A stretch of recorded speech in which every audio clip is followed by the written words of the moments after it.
Écoutez, je suis Jean-Michel Chaléon. On est le 14 juin 2023, 11 heures et quelques France, midi et quelques à Madagascar et 13 heures et quelques à l'île Maurice. Donc, je suis très heureux d'animer ce webinaire sur comment réaliser un projet informatique offshore. Voilà, on va découvrir toutes les bonnes pratiques, nos expériences, nos petits secrets pour pouvoir réaliser un projet informatique offshore.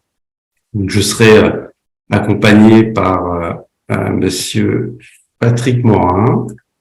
Voilà. Donc, moi personnellement, donc je suis le directeur commercial de Ezokia, Bocassé, et Patrick, si tu peux t'introduire. Oui, donc bonjour à tous. Moi, c'est Patrick Morin, directeur technique de Ezokia et également cofondateur de Ezokia. J'accompagne Jean-Michel sur ce webinaire sur l'exploitation de services en mode offshore et afin de répondre éventuellement aux questions techniques ou non que vous aurez à la fin du webinaire. Voilà. Donc effectivement, sur le déroulement de ce webinaire, on va adresser différents sujets. Vous aurez l'opportunité aussi de poser des questions. Donc il y a une petite boîte à cet effet donc sur Zoom où vous pourrez donc lister vos questions et puis on se gardera un moment à la fin de la présentation pour pouvoir répondre à ces questions et revenir peut-être sur certains points spécifiques. Voilà. Donc le sommaire de ce webinaire, qui est censé durer à peu près 40 minutes. On va dans un premier temps effectivement vous faire découvrir la structure Ezokia Bocassé. On verra ensuite quels sont les avantages de l'externalisation offshore pour notamment un projet informatique ou un projet de développement. Voilà. Ensuite, on verra quelle organisation mettre en place pour mener à bien ce projet, quelles sont les méthodologies, comment on va sélectionner les bonnes compétences pour réaliser ce projet, les outils, voilà, toute une somme d'informations pour pouvoir au mieux organiser vos projets. Et puis on reviendra sur des cas clients, des projets qui ont été réalisés par Ezokia et Bocassé. Voilà, voir que finalement on peut produire tout type de projet informatique en modèle externalisation offshore. Voilà. Donc c'est parti. Alors sur Ezokia, Bocassé, alors historiquement ce sont on va dire deux structures sœurs qui ont chacune mené leur activité d'externalisation. Ezokia a démarré en 2008, Bocassé quelques années plus tard. Donc c'est vrai que ces deux structures qui sont maintenant, j'y reviendrai, font partie de l'ESN Maltem, une ESN française. Ces deux structures ensemble, c'est 25 ans d'expérience cumulée. Voilà, c'est plusieurs milliers de projets réalisés, que ce soit des petits sites institutionnels, des applications mobiles, des portails, du e-commerce, et puis aussi des applications beaucoup plus riches et complexes, telles que des applications métiers ou des logiciels SaaS. Voilà, donc c'est plus de 1000 projets réalisés. Les deux structures, c'est 4 agences. À l'île Maurice, où on est dans les mêmes locaux, Ezokia et Bocassé sommes dans les mêmes locaux à l'île Maurice. C'est la même chose aussi à Paris, où on a nos équipes, une partie des équipes commerciales et de management qui est basée sur Paris. Sur l'île Maurice, c'est à peu près une centaine de personnes. Et puis on va avoir Madagascar, où les deux structures sont encore sur des locaux séparés, mais l'ensemble des compétences, à peu près, je crois, un peu plus de 120 personnes. Et puis, on a aussi une équipe au Vietnam, qui est historiquement une entité de Bocassé, là où on va avoir une vingtaine de consultants, développeurs, à la fois sur Hanoï et Ho Chi Minh. Voilà. Donc, l'ensemble de ces deux entités, c'est plus de 250 experts en développement développement de services digitaux, dont des certifiés sur pas mal de technologies. Alors, on les a pas toutes listées, mais voilà, vous saurez en reconnaître. Et puis, voilà, si on regarde l'historique de ces deux structures, en forte croissance depuis 2008. Maltem, donc qui est notre finalement la société mère de Ezokia et de Boccassé. Juste un mot sur cette société, c'est une ESN de plus de 1200 collaborateurs dans 12 pays, incluant Maurice, Madagascar et Vietnam, mais c'est aussi Hong Kong, Singapour, l'Australie, Montréal, Canada, en Europe aussi, en Belgique, Luxembourg et plein d'autres pays.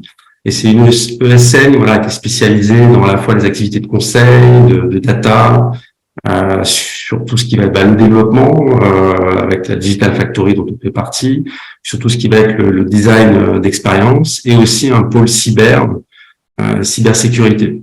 Voilà, donc c'est plus de 1100, c'est pas tout à fait à jour, 1200 personnes aujourd'hui à travers le monde qui supportent des clients internationaux dans leurs différents projets informatiques.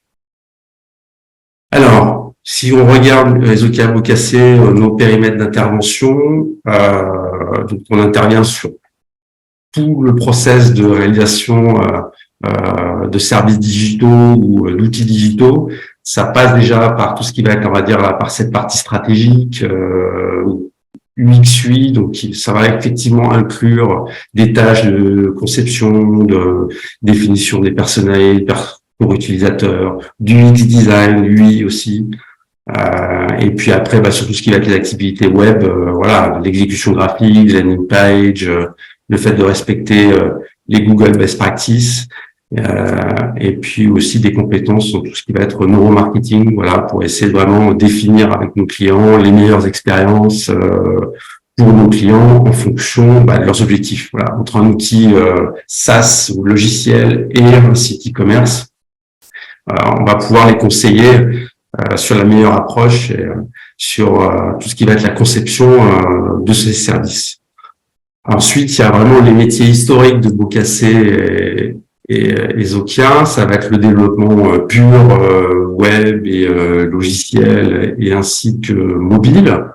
Donc toute une typologie de projets qu'on peut réaliser, que ce soit des sites web, corporate, institutionnels, e-commerce, du recrutement pour les médias, pour les banques, la finance, du logiciel SaaS, métier, puis des applications mobiles, forcément, que ce soit sur du natif ou l'hybride, ou des progressives web apps, et puis aussi des projets innovants, tout ce qui va être autour de la 3D, la réalité augmentée ou la réalité virtuelle. Alors à la fois on supporte ces projets et puis aussi pour supporter, la production des services de nos clients, on offre tout ce qui va être hébergement des applications, hébergement et infogérance des infrastructures pour supporter les applications. Donc nous verrons travailler avec différents partenaires pour héberger l'application, puis ensuite gérer cette infrastructure pour assurer la sécurité, la performance, la disponibilité des services. On va aussi offrir tout ce qui va être de l'assurance qualité et de la tierce maintenance applicative. Ça va être pour revenir sur l'application, toutes les tâches en relation aux tests. Alors différents types de tests.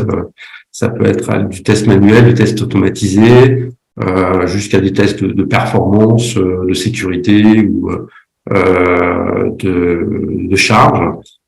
Et puis en maintenance, on va faire toutes les tâches de maintenance, à la fois le support, les maintenances correctives, évolutives et préventives sur les différentes applications.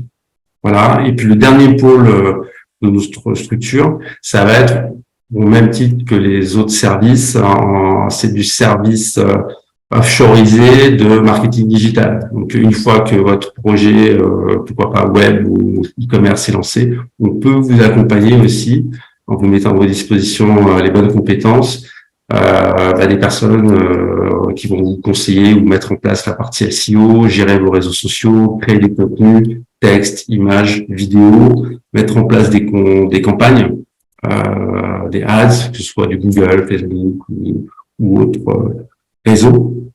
Et puis, on va essayer de suivre ça et puis de suivre les performances par rapport à vos objectifs et puis vous conseiller sur les meilleures tactiques pour atteindre vos objectifs. Sur les aspects techniques, bon, sans rentrer dans le détail, mais voilà, on couvre un large périmètre de technologies, que ce soit à la fois sur les CMS, des plus simples tels que Webflow, WordPress, Drupal, mais aussi des technologies beaucoup plus complexes telles que ProRes Infinity ou Sitecore pour des grands comptes qui ont besoin de CMS robustes. On travaille aussi avec des frameworks ou des langages, différents langages. Sans tous les lister, voilà, ça va forcément être du PHP, mais aussi du Java ou du .NET sur le front, voilà, HTML, CSS et tout ce qui va être JavaScript, il y en a beaucoup aujourd'hui, React, Angular, Vue, et puis aussi les frameworks PHP, je reviens dessus, ça va être du Laravel, Symfony, et puis on sait faire aussi tout ce qui va être Node et Python. Sur e-commerce, on travaille sur différents CMS aussi, les plus courants, WooCommerce, Drupal, PrestaShop, Magento, et puis la version Silus de Symfony.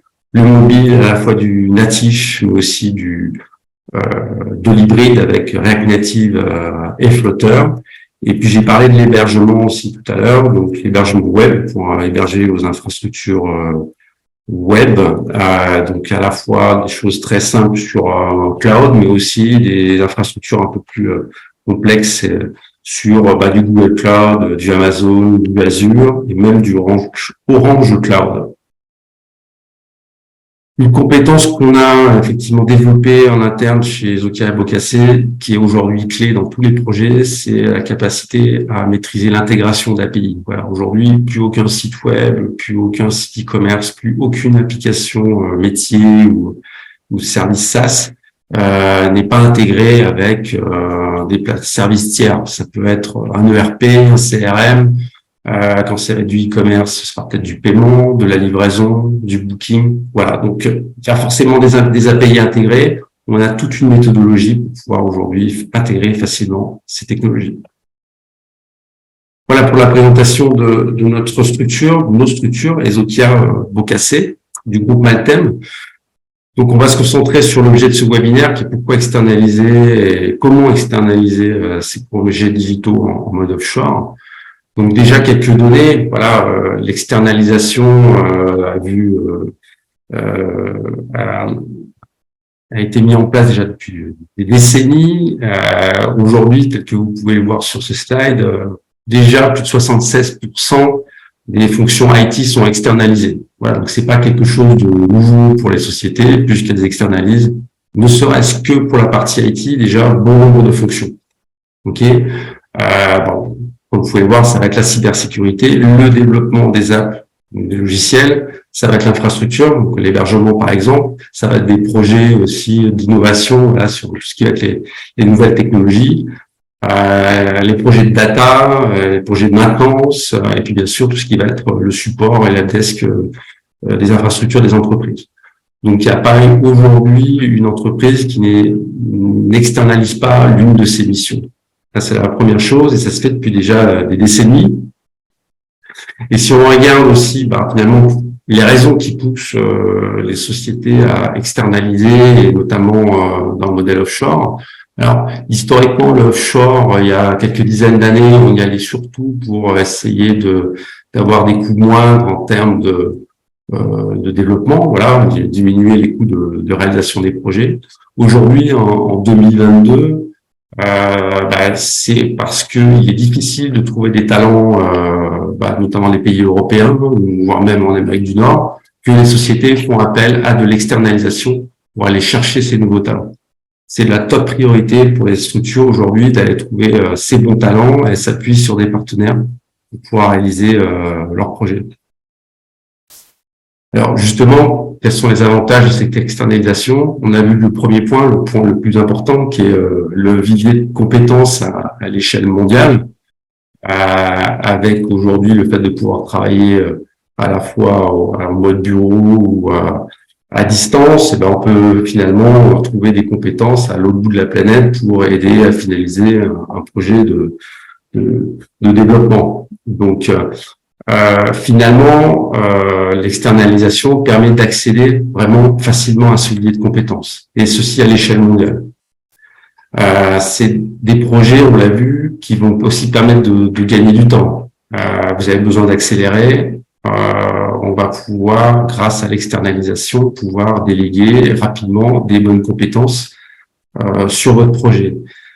Ça va permettre aussi de pouvoir gérer vos projets de manière flexible, c'est-à-dire que si vous avez besoin d'accélérer justement sur votre projet, soit pour finaliser, soit pour atteindre une deadline, on peut faire appel pendant 3-6 mois à quelques experts qui vont venir finaliser ou accélérer votre projet. Donc ça offre une grande agilité organisationnelle à votre projet. Ça va effectivement renforcer les équipes de développement avec des compétences spécifiques. On l'a vu sur certains clients qui avaient pourquoi pas des équipes de développeurs front en JavaScript, mais pas forcément super très je dirais expérimentés, et on leur mettait à disposition des experts sur une techno spécifique. Ils allaient donc renforcer les équipes, mettre en place les bonnes pratiques et les aider à monter en compétences sur la techno et finalement à finaliser les projets. Ça permet aussi à nos clients de se concentrer sur l'essentiel. Elles ont plusieurs projets en interne. Certains projets peuvent être moins stratégiques, donc elles peuvent nous déléguer. Elles peuvent aussi, dans un projet, se décider de se concentrer plutôt sur la conception et de déléguer à un partenaire uniquement le développement, parce qu'elles estiment qu'elles ont surtout de la valeur sur cette partie-là et que le développement, finalement, peut être facilement délégué. Donc, ça, c'est vraiment un point pour nos clients de pouvoir se concentrer sur leur cœur de métier.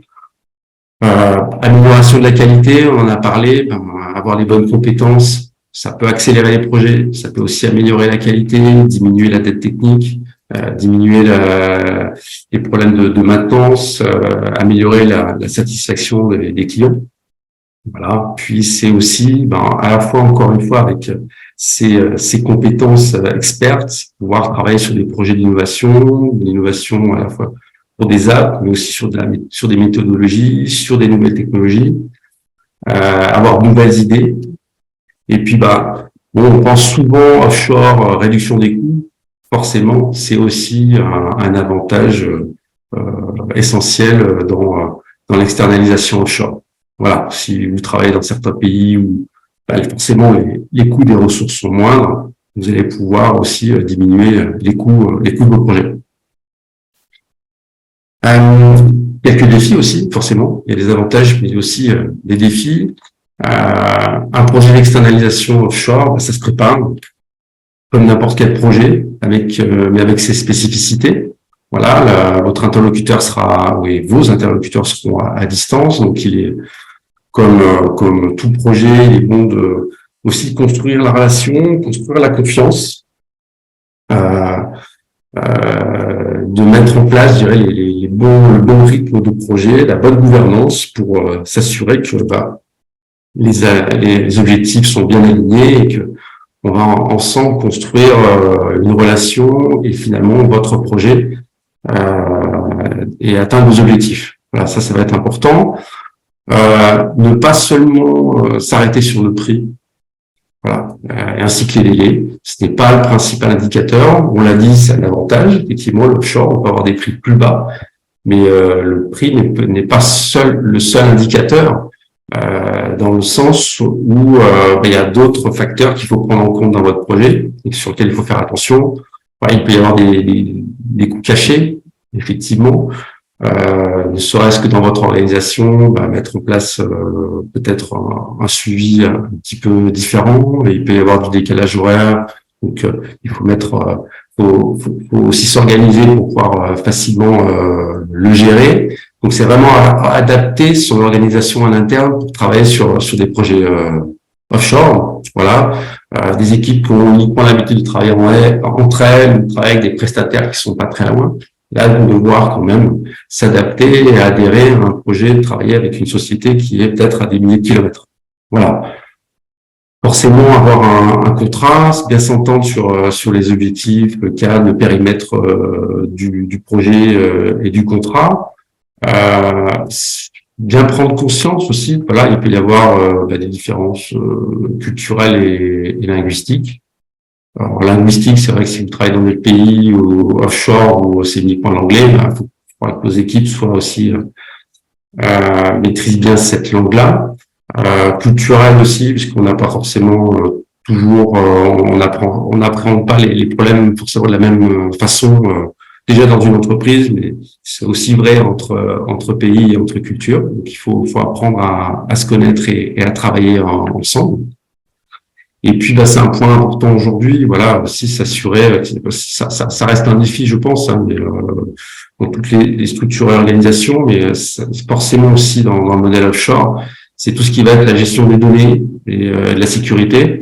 Alors, il n'y a pas forcément besoin des données dans tous les projets, mais voilà, il peut y avoir des projets où forcément il y a des données qui sont échangées entre les acteurs.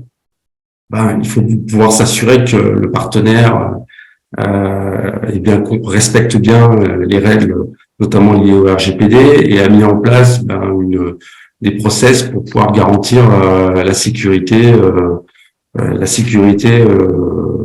au sein du projet. Voilà. Donc ça, c'est les principaux défis. Effectivement, il y en a certainement d'autres, mais en tout cas, nous, on met un point d'intention à bien être transparent sur ces défis-là. Alors, comment choisir son partenaire? Alors déjà, effectivement, il y aura bien choisir le pays, la langue, la time zone.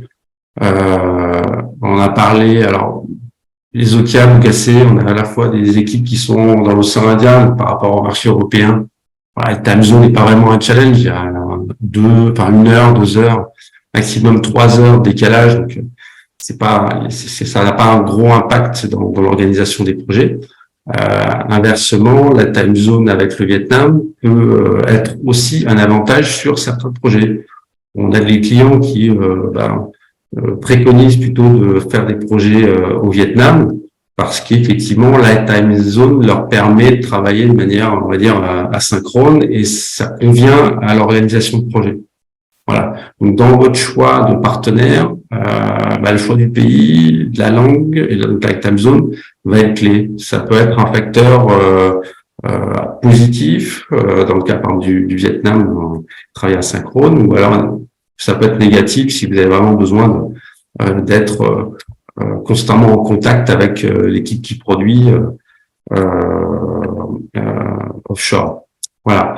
Un autre facteur à bien prendre en compte, c'est la réactivité. Effectivement, la réactivité dans le traitement des demandes, dans le traitement de la relation, pouvoir facilement répondre à vos attentes en termes de flexibilité au sein de vos équipes. Voilà, vous voulez rajouter un développeur, et si vous souhaitez rajouter en quelques semaines, voilà, il faut s'assurer que votre partenaire puisse le faire. Les compétences, forcément, que ce soit les compétences techniques, les compétences soft, forcément, trouver les bonnes compétences avec le bon niveau d'expérience. Un autre point à valider, voilà, c'est avec la culture de votre partenaire et les valeurs, bien s'assurer qu'on est aligné. Et puis j'ai parlé tout à l'heure de l'infrastructure, de la sécurité, c'est comme un point important aujourd'hui. Voilà, on travaille sur des applications qui sont à distance, donc il y a peut-être parfois des besoins de performance. Et puis encore une fois, la sécurité reste clé. Quoi, c'est un point aujourd'hui très demandé, forcément très demandé par nos clients. Le prix, on en a déjà parlé. Et puis voilà, toujours un facteur important qui va être le feeling, savoir si vous sentez que ça va bien se passer aussi avec votre partenaire. Mais déjà, avec cette liste de critères, je pense que ça répond déjà à pas mal de vos attentes. Donc, on a vu les raisons pour pouvoir effectivement externaliser vos projets. Maintenant, comment réaliser ces projets? Donc voilà, comment on va constituer votre équipe dédiée, quelle méthodologie, quelle communication, quels outils, voilà, combien de temps ça prend? On va essayer de répondre à toutes ces questions. Donc déjà, il y a plusieurs modèles. Il y a un modèle classique de régie, assistant technique, où on vous met à disposition un ou des développeurs au sein de vos équipes. Voilà. Il y a aussi le modèle équipe dédiée, où là, on va vraiment construire votre équipe avec une équipe pluridisciplinaire. où on va mettre en place forcément les équipes de développement, mais aussi la partie conception avec un product owner, la partie management avec un Scrum Master, et puis peut-être des experts techniques, et puis peut-être des gens spécialisés sur du test. Donc, monter vraiment une équipe dédiée, voilà, avec ses propres KPIs, indicateurs de performance. Puis un autre modèle, voilà, qui est sur la reprise d'applications ou faire des tâches de maintenance. Là aussi, on va pouvoir monter une équipe spécifique avec des process spécifiques pour pouvoir traiter voilà, la maintenance corrective, préventive et évolutive. Donc déjà, bien choisir le modèle en fonction de votre besoin.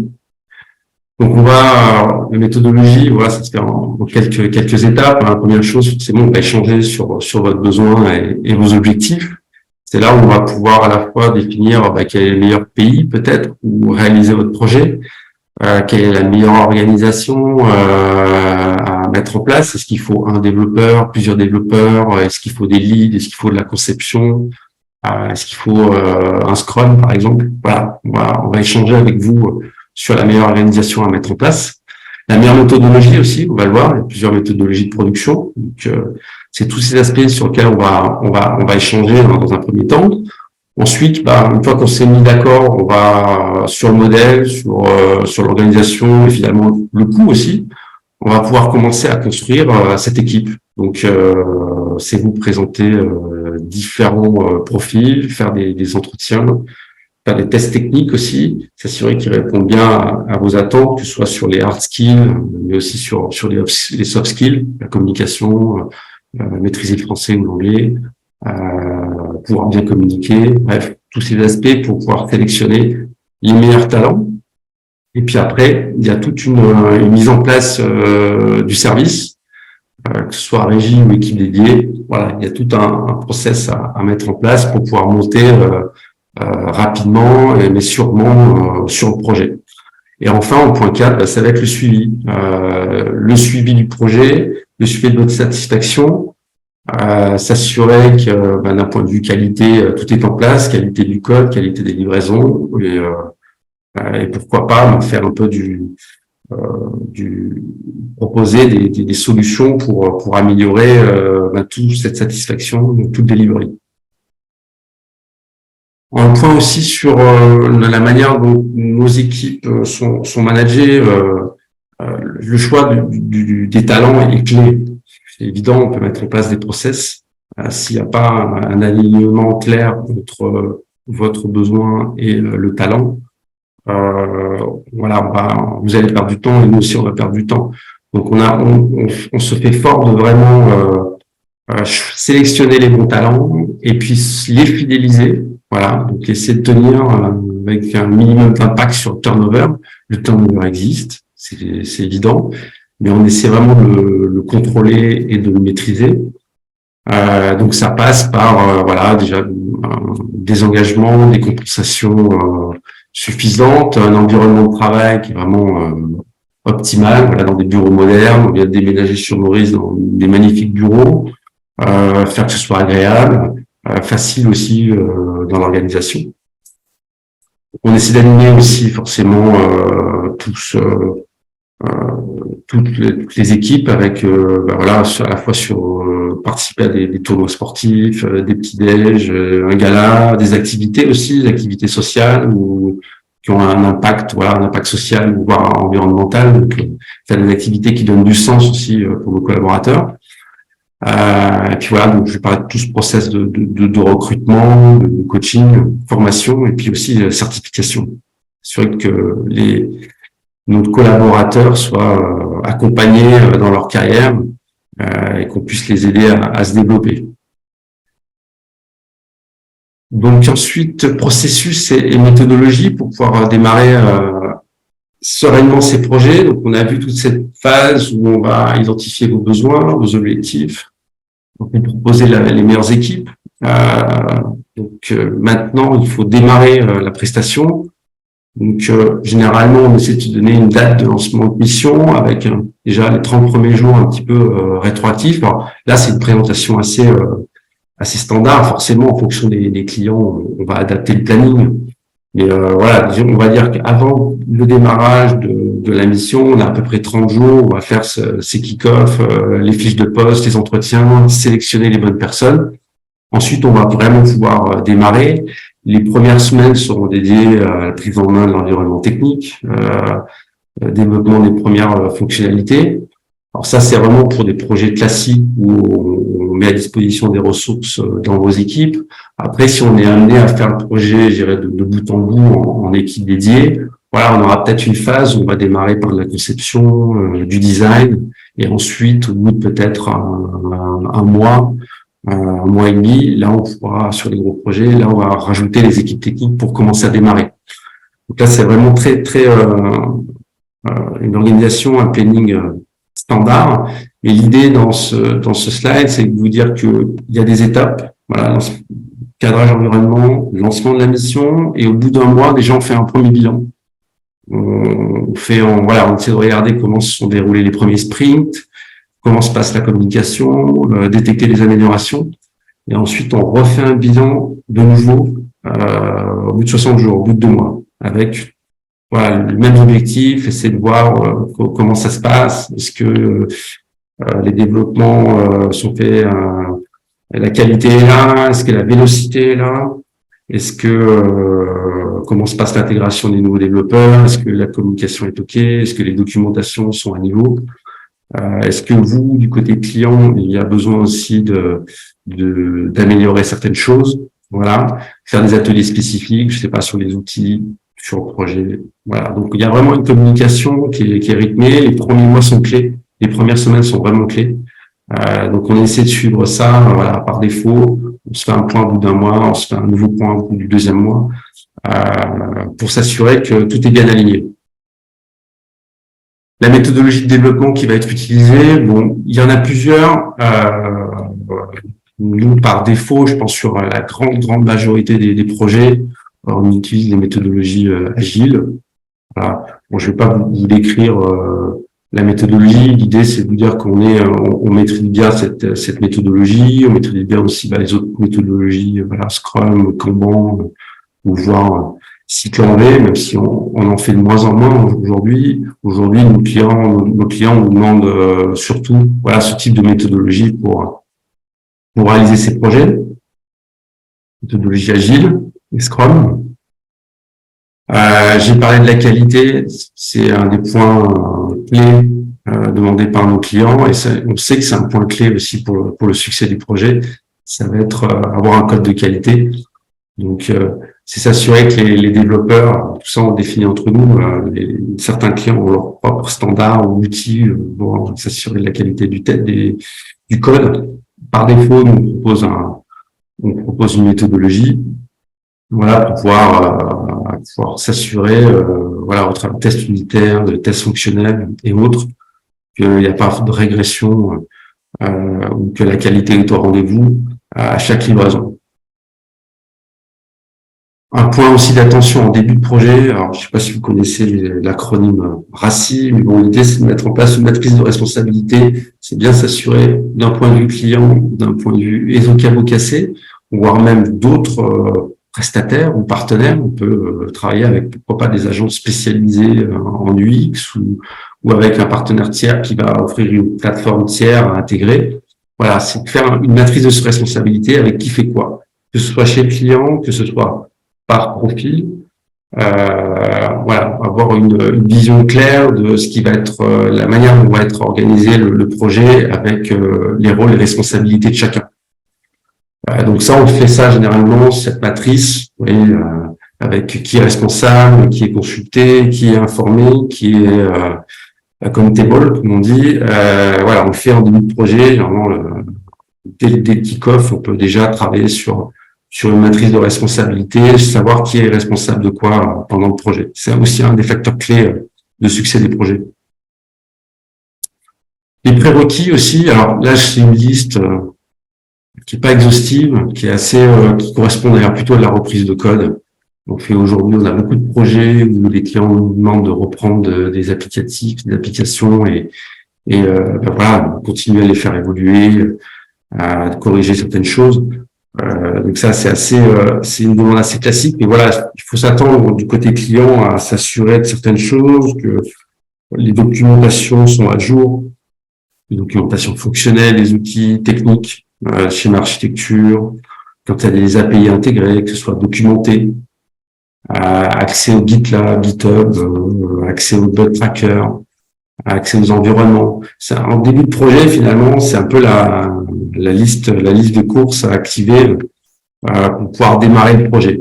Voilà, donc s'il y a aussi des descriptions des process de développement existants, voilà, pour pas réinventer la roue, il y a déjà un process. On va reprendre le process existant. Idem pour le déploiement.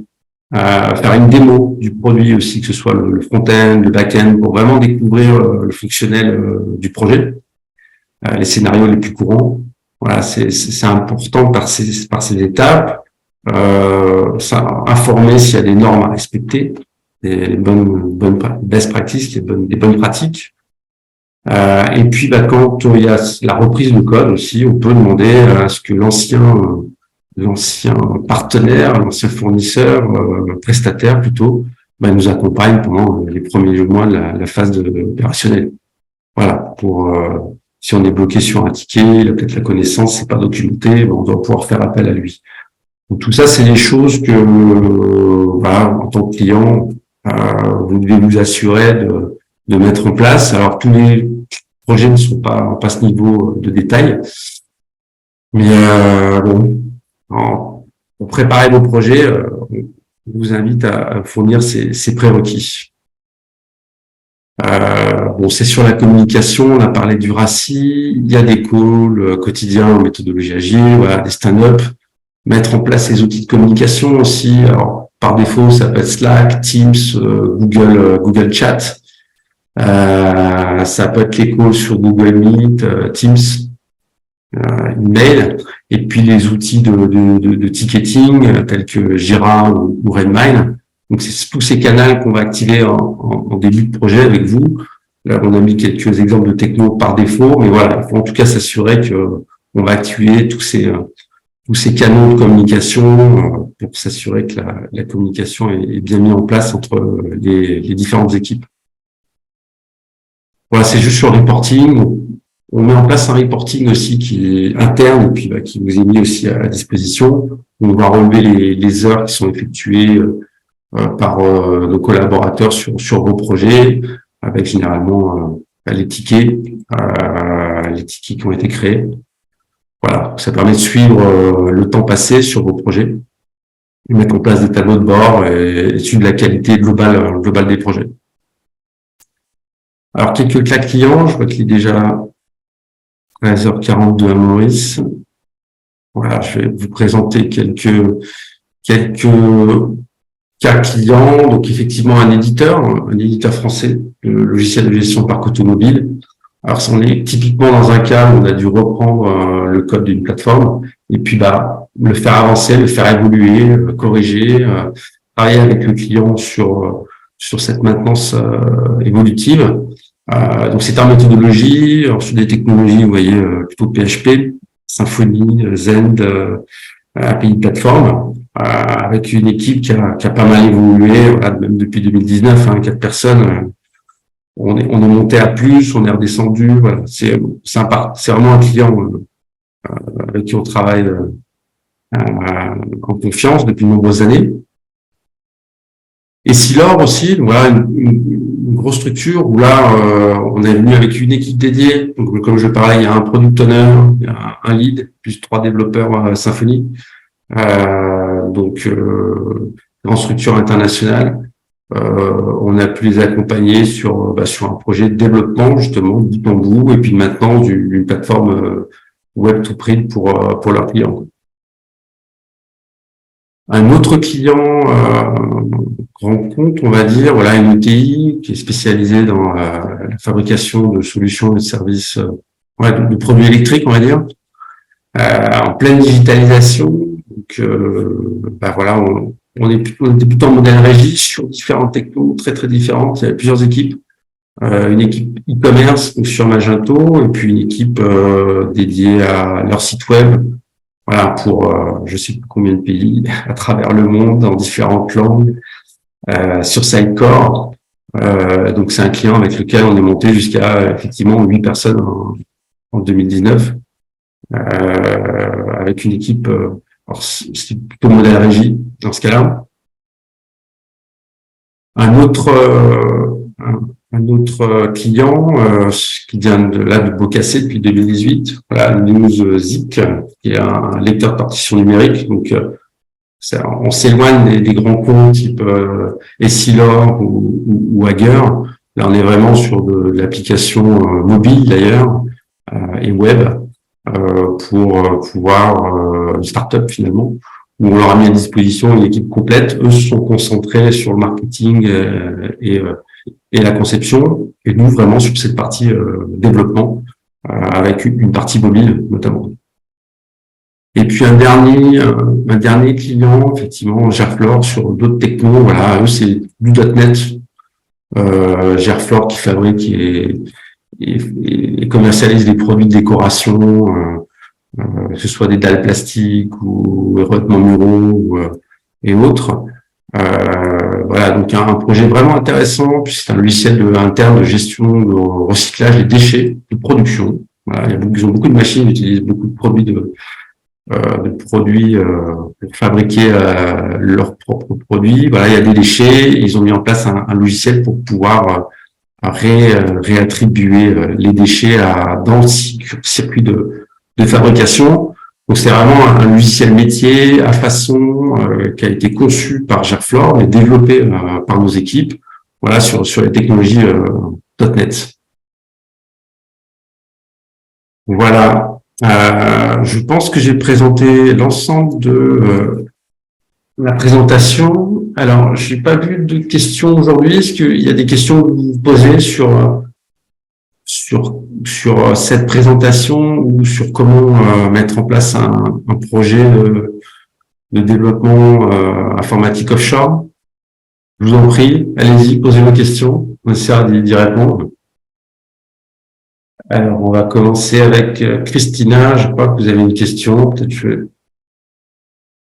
je vous écoute, Christina. Vous pouvez peut-être effectivement parler. Oui. Vous m'entendez? Oui, très bien. D'accord. Oui, bonjour. Bonjour. Merci pour la présentation. Moi, c'est Christina. Je suis business manager dans une petite start-up qui a les mêmes activités que vous, ici à Madagascar. On a déjà 2-3 clients sur le marché francophone, notamment en France. Ce que j'aimerais surtout vous demander, on va dire, étant donné votre position, vous êtes déjà dans une grande activité à raison de la taille de votre entreprise. Qu'est-ce que vous pourriez, on va dire, nous conseiller, nous qui sommes encore vraiment en phase de commencement dans ce domaine-là, pour pouvoir trouver des projets, on va dire, pertinents, pour qu'on puisse avancer petit à petit et devenir un jour comme vous?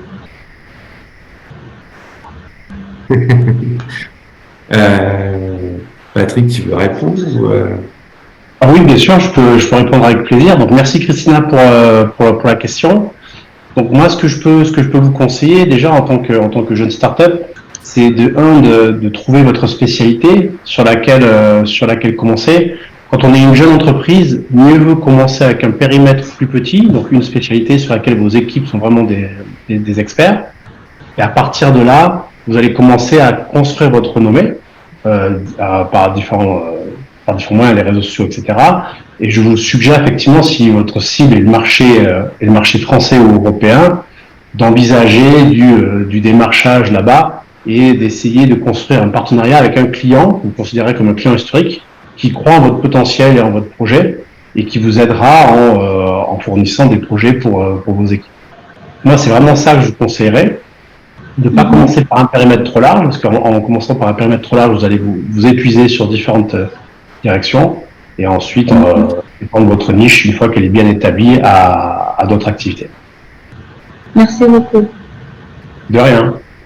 Merci Christina. Alors, je crois que Jean-François aussi, vous avez une question. Oui, bonjour. Dans les technos, j'ai pas vu parler de WinDev. Est-ce que vous êtes habitué à traiter des projets sous WinDev?